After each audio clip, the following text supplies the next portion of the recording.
Ayan po, magandang araw po sa inyong lahat o magandang tanghali na po. So welcome again to Jaylan Vlog.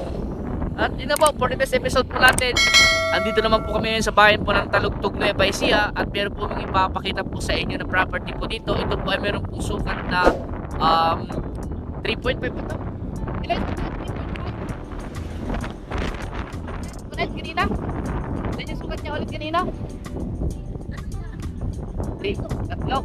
Tatlo, okay. At tatlong kalahati. Okay. So ito po ay, ang area po niya is 3.5 hectare po ito. At dito sa property na ito ay meron po may source sila nanay at tatay. So nilapit po nila sa amin to para ipahatid po sa inyo. So ulitin ko po, ito po meron po sukat na 3.5 hectare. Dito po sa bayan po ng Talugtog, Nueva Ecija. At ito nga po ay meron po presyo na may kamahalan nga lang po talaga. Pero nakaalong highway naman po siya. Nakaalong highway. Ito nga po ang presyo po niya ay 500 per square meter nga lang po. Talagang pero kung gusto niyo pa i-negotiate po natin. So i-explain ko lang po sa inyo. Ito pong 3.5 hectare po na ito, nakasali po sa sukat po ng property itong po ng NIA o opisina ng NIA po. So ngayon po ang sabi po sa amin ng source po namin dito, isa-subdivide na po, iiwan daw po itong opisina. Kumbaga ikakat po sa lupa o sa title po. Kumbaga ang binebenta na lang po nila is 3 hektarya na lang po yung binebenta. At ayon po naman kay nanay at ni tatay, ang sabi po sa amin ay title property naman daw po. Ayun nga, tinatanong ko sa nila kung yung seller, kung obligation pa, yung obligation ng seller ipapayaran pa nila. Sabi naman po nila, pag-usapan na lang daw po kung sakaling may gustong bumili daw po itong property nito. So ito nga po, ang frontage po niya medyo maluwang naman po. Siguro nasa mga kulang-kulang 100 meters po siguro yung kanya entrada. O sabihin natin 100 meters more or less na lang po. At dito nga po mag-start yung property sa bahod na ito. Diretso po yan hanggang dito po sa may mga yung may mga sako doon na kulay green. Yun daw po, may mga sako doon. At yun nga po sa pinakadulo daw po ng property ay andun daw po yung irrigation po. O yun, pinaka main irrigation daw po, main canal. So ito nga po yung ng NIA, opisina po nila. So hanggang dito po, pag na po siya, hanggang doon daw po sa bakod po ng NIA. Ayan. So lino ko po, ito ay meron pong presyo na 500 per square meter nga lang po. Try ko lang po puntahan nyo yung source ng property. Ayan. At ang source of water po dito, may nawasa na dito? Nawasa na? Nawasa? Meron na? Dito po sabi ni nanay, meron na po nawasa. At ang source of kuryente naman po, andyan lang po sa highway. Ayan. At yung mga internet connection, andyan lang po sa highway. Ayan po, nakaalong national highway po siya. At maganda po siya, ideal po siya sa business, pwedeng commercial, yun nga po, mga commercial, industrial, at pwede rin po residential, at pwede rin po itong housing o gagawing subdivision po kung gusto nyo po. At yun nga po, 2 hektarya naman po ito, maluwag na po yun para sa gagawing subdivision kung sakali po. Or pwede nyo pong ibenta ng, kung sakali kayo po makapili, pwede nyo pong ibenta ng lote-lote. Or pwede na po i-develop kung gusto nyo po, pwede nyo pong tamnan ng mga fruit bearing, or kung ano yung gusto nyo i-develop po dito, kung gusto nyo pukirin, pwede naman po, dahil yun nga po sa pinakadulo po ng property ay mayroon pong irigasyon. As a source of water po nila para sa mga paninim po nilang palay. Ayan. Ito po ay pwede, pwede pong first cropping, second cropping. Depende pa rin po sa inyo kung gusto nyo pong gawing third cropping. So dito sa part na ito, pwede nyo gawing fish pond po ito. Siguro dito nag-iipon yung tubig pag tag-ulan. Pero ito pong property na ito, dito po sa bayan po ng Talugtog ay flood free po ito. Hindi po ito binabaha. Ayan. Hindi po ito binabaha. At dito nga po sa side ng property, dito may mga bahod na po. At ang tapat po yata ng dun sa may bandaron po yung ng irrigation ng opisina po dito. Ayun po. kung sakaling ano po, panoorin na po yung kanyang aerial video o yung mga drone shot po niya para makita niyo po yung mga boundary po sa itaas. At malalagyan po namin ng marking na lang po para alam niyo po yung mga boundary. So ulitin ko po, ito po ay 3.5 hectare. Subdivide lang po, tatanggalin lang po yung kalahating hektarya po dito para sa opisina daw po iiwan. At yung nga po yung binibenta na lang po is nasa 3,000 3 hectare yan, 30,000 square meter. Yan, napupulol po na yan. Ayan po, tignan nyo po kung gano'ng kaganda itong property na ito. Flat terrain po siya, flat na flat po, maganda po talaga siyang i-develop. Malapit lang po ito sa Maynila, mga kulang-kulang 3 oras lang po ang biyahe.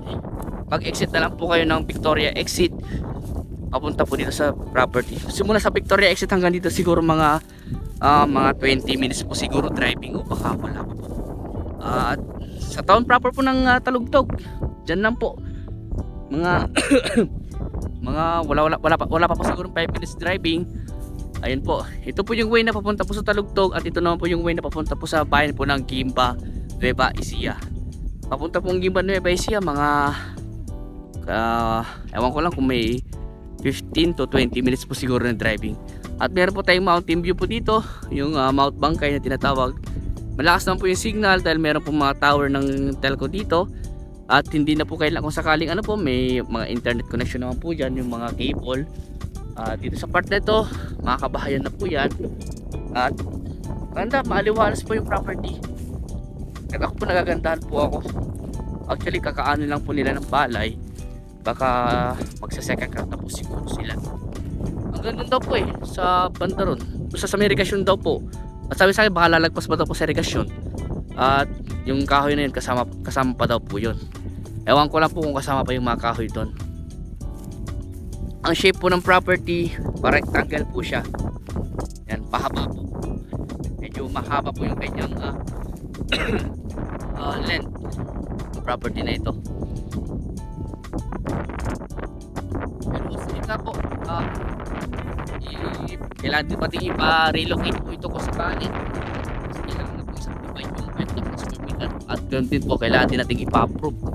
Pero may mga kakilala naman po tayo na mabilis pong magpa-approve ng plano. Mga 2 months ganun po na-approve na. At yung nga po yung obligasyon po nung bawat isa ni seller and buyer, tinatanong ko nga kay nanay po, hindi naman po nila masagot. Kaya ang mas maganda, ang sabi nga po nila sa amin, kung meron na daw pong buyer na gustong bumili ng property, or kung gusto may mga kliyente na gustong kumausap sa may-ari, itadalhin na lang daw po namin kayo doon sa mismong may-ari o nagbebenta po. Yan, yun po ang sabi sa akin. Kaya yung nga po tinatanong ko kanina, yung mga obligasyon po ng bawat isa. Yung obligasyon po ni seller po sana na mabayaran po niya, na yun nga po na nagbebenta po ng property. Tinanong ko sa kanila kung babayaran yung capital gain tax, hindi po nila masagot. Kaya yun nga po ang sabi ko na lang po, pag-usapan na lang po ni buyer and seller yung mga obligasyon po ng bawat isa. Tinanong ko nga po kung may 5% kaming mga ahente. Ang sayo man lang po ni nanay tsaka ni tatay, meron naman daw po. Ayan, tsaka kasama naman po sa hatihan sila nanay tsaka tatay sa porsyento kung sakali po. Ayan, ulitin ko po, ito po meron sukat ng 3 hektarya. At yan po ay excuse me, medyo minamalat na ako. 500 per square meter po yung kanyang presyo. Kung gusto nyo pa i-negotiate, mas maganda po talaga kausapin natin yung mismong nagbebenta o yung mismong owner po ng property na ito.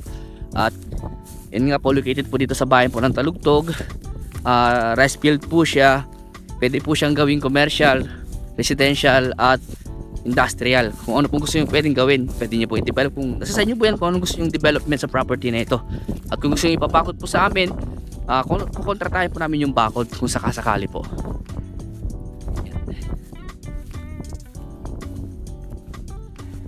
So kung may mga ibang katanungan pa po kayo regarding po sa property na ito, tawag lang po kayo sa akin. At kung may mga excuse me, kung may mga, kung ano po, kung gusto nyo puntahan tong property na ito ng personal, ay sasamahan po namin kayo. Ayan po. Sa mga bago pa lang sa akin YouTube channel, huwag nyo sana makalimutan po, subscribe na po kayo. Ayan, libre lang po yan. Pakihit na rin po yung notification bell para ma-update po kayo sa mga binablog po namin mga property. po. At may mga ongoing pa po kami mga in-edit po ng mga video ng mga property, baka sakaling andun naman po yung mga hinahanap yung ibang property pa po kung sakali. At salamat po sa mga naging kliyente po namin, sa mga nakabili na po sa amin. Maraming salamat po sa tiwala niyo po sa amin, sa Team Realtors. At maraming salamat din po sa mga mga tawag dito yung mga buyers na ano po diyan, umulit-ulit sa aming bumili ng mga property. Maraming salamat po. At malaking tulong po sa amin yung pagbili niyo ng lupa, dahil natulungan niyo po yung mga pamilya po namin. At ganoon din po, tutulungan po namin kayo hanggat sa ano po namin, hanggat sa makakaya po namin. Kung gusto niyo pong yung mga makakabili po sa amin, kung gusto niyo pong may mga paggawa po kayo, may mga development, kung kailangan niyo po ng mga tao, meron po kayong mga tao na pwede namin i-recommend po sa inyo. At kung gusto niyo naman po, kung wala po kayong developer, kung kailangan niyo po ng developer, meron po tayong makukuha ng mga developer na pwedeng tumulong po sa atin kung sakasakali po na mabili niyo yung property nito at gusto niyo siyang i-develop po. So hanggang dito po muna, at maraming salamat po sa inyo lahat, at God bless po.